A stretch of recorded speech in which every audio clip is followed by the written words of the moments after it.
주 안에 복된 새날을 밝았습니다. 오늘 금요일 새벽 하나님 말씀은 사무엘하 15장 1절부터 6절까지 말씀을 중심으로 새벽을 깨우는 도둑이라는 제목으로 말씀의 은혜를 함께 나누고자 합니다. 여러분, 오늘 본문의 주인공은 압살롬입니다. 아버지 다윗과 입맞춤을 하고 화해한 것 같았지만 사실 그것은 쇼였습니다. 압살롬은 그날부터 본격적으로 대권 도전을 준비합니다. 먼저 병거와 말, 호위병 50명을 거느리고 자신의 세력을 과시합니다. 1절 보십시오. 자기를 위하여 이렇게 준비하고 앞세우니라. 누구를 위해서입니까? 자기를 위해서. 그런데 압살롬의 진짜 무기는 칼이 아니라 친절이었습니다. 그는 매일 아침 일찍 일어났다고 했습니다. 2절에 압살롬이 일찍이 일어나. 아침에 일찍 일어나 성문 길 곁에 섭니다. 그리고 억울한 사정을 가지고 왕에게 재판을 받으러 오는 백성들을 가로막는 것입니다. 2절 두 번째 줄, 어떤 사람이든지 송사가 있어 왕에게 재판을 청하러 올 때 그 사람을 불러 이르되, 그 사람을 가로막아서서 묻습니다. 너는 어느 성읍 사람이냐? 무슨 일이 있던 게냐? 그래서 백성이 사정을 여타여타 이야기하면 압살롬은 이렇게 말합니다. 아이고, 당신의 말이 옳다. 당신 참 딱하고 정의롭다. 그런데 안타깝게도 우리 아버지 왕은 늙고 바빠서 당신 말을 들어줄 재판관을 세우지 않았다. 내가 재판관이었다라면 당장 당신의 문제를 해결해 줄 수 있을 텐데 하고 그렇게 그를 위로합니다. 압살롬은요, 아버지 다윗을 은근히 깎아내리면서 자신을 정의의 사도로 포장합니다. 그리고 백성들이 황송해서 절을 하려 하면 얼른 일으켜 세워 손을 잡고 입을 맞춥니다. 여러분, 억울한 일이 있어서 송사를 하러 재판을 받았으면 좋겠어서 오는 사람이 그의 마음을 헤아려주는 압살롬을 만나니 얼마나 따뜻합니까? 얼마나 위로가 됩니까? 얼마나 소탈합니까? 성경은 이 장면의 결론을 아주 무섭게 기록합니다. 뭐라고 말합니까? 6절 끝에 있습니다. 이스라엘 사람의 마음을 압살롬이 훔치니라. 정치적인 지지를 얻는 게 아닙니다. 마음을 훔쳤다고 했습니다. 이 교묘한 압살롬의 모습 속에서 우리가 경계해야 될 세 가지 교훈. 첫 번째, 잘못된 열심은 게으름보다 위험합니다. 2절에 보면 압살롬이 일찍이 일어나 성문 곁 길에 섰다라고 기록합니다. 여러분, 압살롬은요, 게으르지 않고요, 부지런했습니다. 늦잠 자지 않았습니다. 왕권을 찬탈하기 위해서 그 누구보다도 성실하게 움직였습니다. 우리는 종종 열심만 있으면 된다라고 생각합니다. 아닙니다. 방향이 틀려버린 열심, 악한 목적을 가진 부지런함은 차라리 게으름보다 못합니다. 사탄이 부지런할까요? 게으를까요? 사탄이 부지런합니다. 우는 사자처럼 삼킬 자를 찾기 위해서 쉬지 않고 돌아다니고 있습니다. 그럼 우리는 깨어 근신하여 있어야 됩니다. 내가 지금 부지런히 행하는 그 일이 하나님을 위한 일인지 아니면 나의 야망을 위한 압살롬의 새벽인지 우리는 점검해야 됩니다. 그래서 누가 바빠서 죄다 뭐 이런 얘기는 나의 야망을 위한 바쁨, 이거 점검해야 된다는 뜻이겠죠. 프랑스의 작가 스탕달의 명작이 있습니다. 적과 흑입니다. 여기 주인공은 줄리엥 소렐입니다. 그는 미천한 신분을 벗어나기 위해서 무서울 정도로 노력합니다. 저희 작은 할아버지도요, 저 시골 살다가, 진천에 시골 살다가 부자가 되기 위해서 막 서울로, 한양으로 올라와가지고 그냥 뭐 안 해본 일이 없이 옛날에 처음에 돈이 없으니까 옛날에는 뭐 똥자루도 막 날라, 똥찌개 지고 막 서울에 막 돈을 벌기 위해서 새벽부터 일찍 일어나가지고 똥찌개 지고 막 다니는 거예요. 막 그리고 퍼 날라주고 돈을 받아가지고 모으고 막 그렇게 열심히 사셨다고 합니다. 나중에 건물도 샀다고 그러던데. 여러분, 줄리앵 소레를 위해 미천한 신분을 벗어나기 위해서 무서울 정도로 노력했습니다. 성경 전체를 암기할 정도로 머리가 좋고 상류사회의 예절을 익히며 끊임없이 자신을 단련합니다. 아주 부지런하고 치열하게 삽니다. 하지만 줄리앵 소렐의 열심은 오직 내가 이 신분을 상승해야겠다, 야망을 위한 것이었습니다. 그는 사랑조차도 출세의 도구로 사용했고 결국 그 잘못된 열심의 끝은 단두대였습니다. 안타깝지 않습니까? 방향이 없는 열심, 하나님 없는 성실함은 줄리앵 소렐의 비극을 낳을 뿐임을 우리는 기억해야 됩니다. 두 번째, 비판을 통해서 자신의 의를 세우려 하면 곤란합니다. 압살롬의 전략은 교묘하죠. 그래요? 그런 일이 있었냐? 이거 얼마나 억울하겠느냐? 야, 내가 너 같아도 견디지 못하겠는데.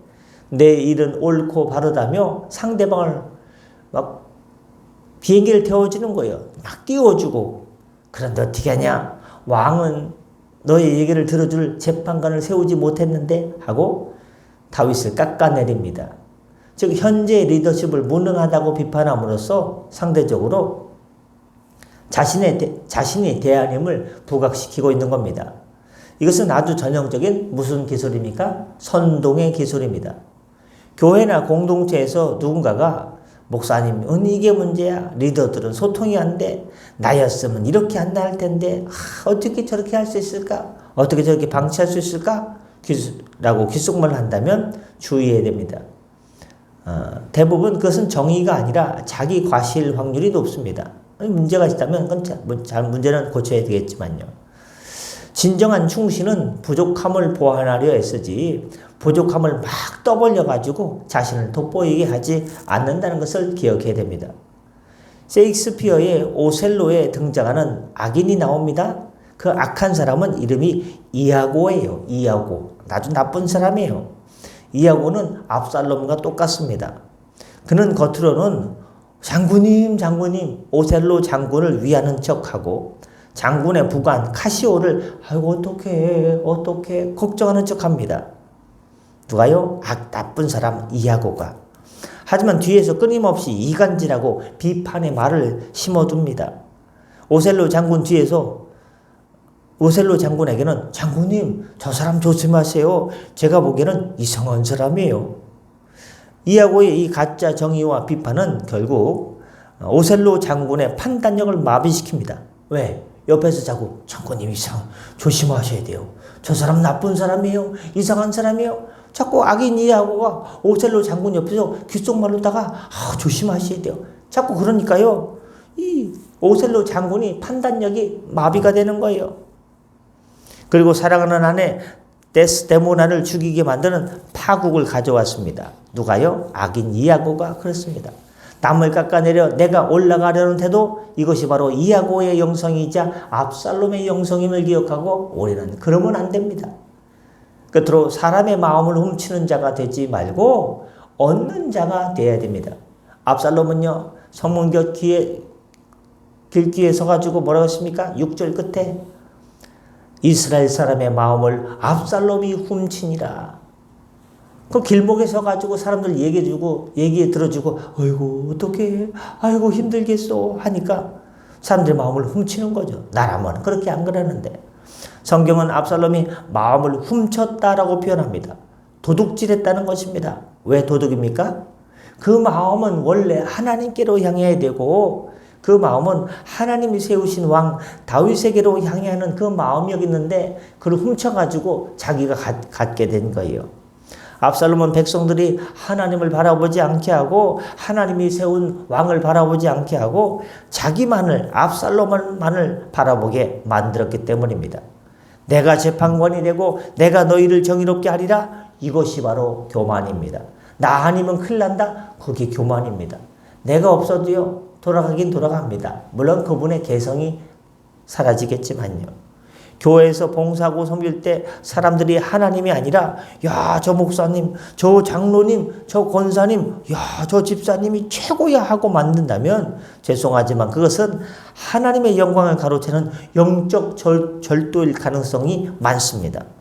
우리는 무슨 창문이 되어야 됩니까? 나를 통해서 예수님을 드러내는, 예수님을 보여주는 창문이 돼야지 시선을 가로막는 벽이 되어서는 안 될 것입니다. 프랑스의 극작가 몰리에르의 희극 타르티프가 있다고 합니다. 이 타르티프에는 시대 위선자 타르티프가 등장합니다. 막 위선자예요. 그는 엄청난 신앙심과 도덕성을 가진 척 연기하며 집주인 오르공의 신뢰를 완전히 독차지합니다. 집주인 오르공은요, 위선자가 자꾸 연기를 하니까 거기에 휘말리는 거예요. 그 가족들의 말도 듣지 않아요, 집주인이. 오직 타르티프만 맹신합니다. 그 위선자 타르티프는 집주인 오르공의 마음을 완벽하게 훔쳐서 뭐 하는 거예요? 집주인의 마음을 훔쳐서 뭐 가지려는 거예요? 그 집의 재산과 아내까지 빼앗으려고 합니다. 거룩한 척, 자기가 세상에서 제일 정의로운 척하며 사람의 마음을 훔쳐, 특히 집주인 오르공의 마음을 훔쳐 집도 뺏고 그의 아내도 뺏으려는 그런 것. 그것이 바로 타르티프의 위선이자 압살롬의 위선이자 타르티프의 죄악이고 압살롬의 죄악인 것입니다.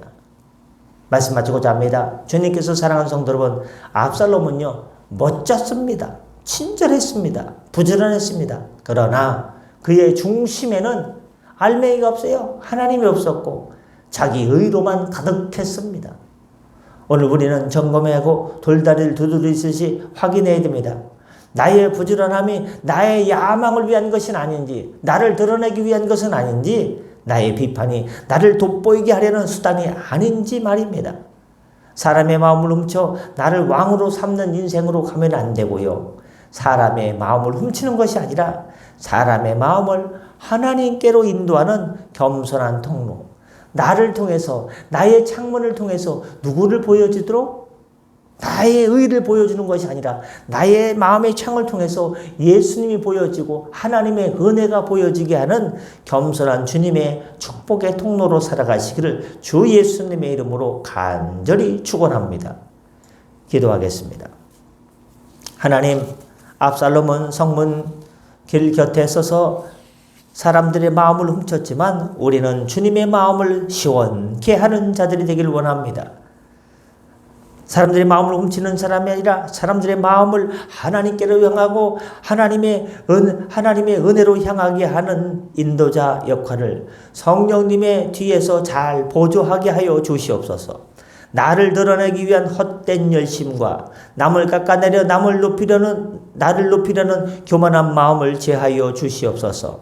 사람들의 칭찬과 인기에 영합하기보다 오직 하나님 앞에서 정직하게 행하며 모든 영광 주님께 돌리는 진실된 종으로 살아가게 하여 주시옵소서. 하나님, 어제 주님의 긍휼하심과 은혜로 권병욱 집사님 암 수술이 잘 마쳤습니다. 그런데 고령으로 말미암아 회복이 조금 늦습니다. 하나님께서 이 아침이 지나고 나면 하나님께서 영육간에 강건케 하여 주시고 물 붓듯 기름 부어 주시사 몸에 기력을 더하여 주셔서 오늘부터 살살 걸어다니라고 하는데 힘차게 걸어다니며 빨리 회복해서 퇴원할 수 있는 은혜를 허락하여 주시옵소서. 사랑하는 성도의 가족들이 하나님 아버지시여 오늘도 일터로 달려옵니다. 운전대를 붙잡아 주시고 새 일을 행하여 주시옵소서. 특별히 하나님, 우리 장로님 오늘 다산의 면접을 보러 갑니다. 하나님, 연세를 떠나서 하나님께서 강권적으로 역사하여 주시사 그 면접에서 통과되게 하여 주옵시고 새 일을 주셔서 다시 힘차게 하나님 달려갈 수 있는 길을 열어 주시옵소서. 기름 부어 주시옵소서. 모든 성도들 가정에 함께 동행하여 주옵소서. 감사하며 축복하며 예수님의 이름으로 기도드렸사옵나이다. 아멘. 다 같이 자유 기도하시고 편하게 들어가시겠습니다.